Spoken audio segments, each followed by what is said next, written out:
चल निकल यहाँ से। तुझ नीच की हिम्मत कैसे हुई इस मंदिर में आने की?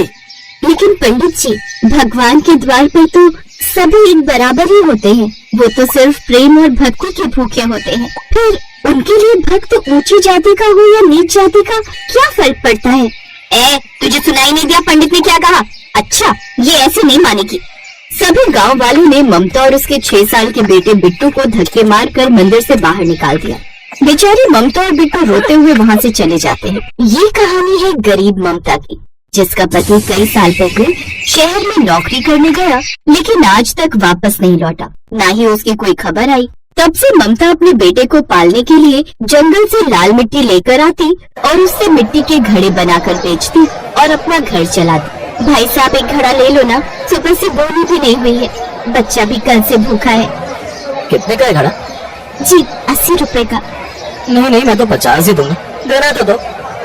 ममता का सुबह से एक भी घड़ा नहीं बिका था, इसलिए उसने इसे भोलेनाथ की मर्जी मानकर 50 रुपए में ही उसे घड़ा दे दिया। ममता शिव जी की परम भक्त थी। वो हर रोज सुबह तड़के उठकर उनकी पूजा करती और जल चढ़ाती। लेकिन वो छोटी जाति की थी, इसलिए गांव के लोग उसे मंदिर में आने नहीं देते थे। फिर एक रोज, अगर मैं मंदिर नहीं जा सकती तो क्या हुआ, मैं इस मिट्टी से शिवलिंग बनाकर उनकी पूजा करूंगी। ममता ने बहुत ही सुंदर शिवलिंग बनाकर तैयार कर लिया। अब वो हर रोज उन्हें जल चढ़ाती और उनकी पूजा करती। एक रोज, ओम नमः शिवाय, ओम नमः शिवाय। बिट्टू, ओ बिट्टू, चल बाजार चलते हैं, घड़े बेचने के लिए देर हो रही है। माँ, आज मैं नहीं जाऊंगा। आज मैं श्यामू और राजू जंगल में लगे जामुन के पेड़ से जामुन तोड़ने जाएंगे। अच्छा ठीक है, लेकिन ध्यान से जाना। ममता घड़े लेकर बाजार चली जाती है और बिट्टू अपने दोस्तों के साथ जंगल चला जाता है। वो जामुन तोड़कर लौट रहे होते हैं कि तभी एक सांप बिट्टू और श्यामू को काट लेता है। राजू जल्दी से जाकर ये बात सबको बताता है। ममता भी दौड़ती हुई आती है। वैद्य को बुलाया जाता है। अब बहुत देर हो चुकी है।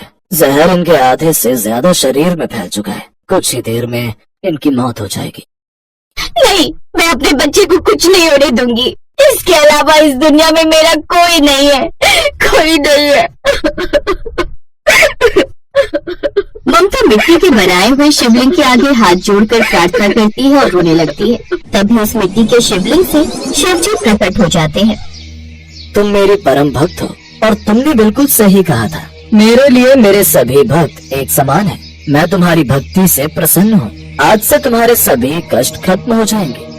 इतना कहते ही शिव जी अंतर ध्यान हो गए। बिट्टू और श्यामू पूरी तरह से ठीक हो गए और ममता की झोपड़ी भी एक बड़े घर में बदल गई, जिसमें ढेर सारा धन था। ये चमत्कार देख सभी गांव वाले हैरान रह गए। अब उनको अपनी गलती का एहसास हुआ। उस दिन के बाद सभी ममता की खूब इज्जत करने लगे और उन्होंने उसे मंदिर जाने से कभी नहीं रोका।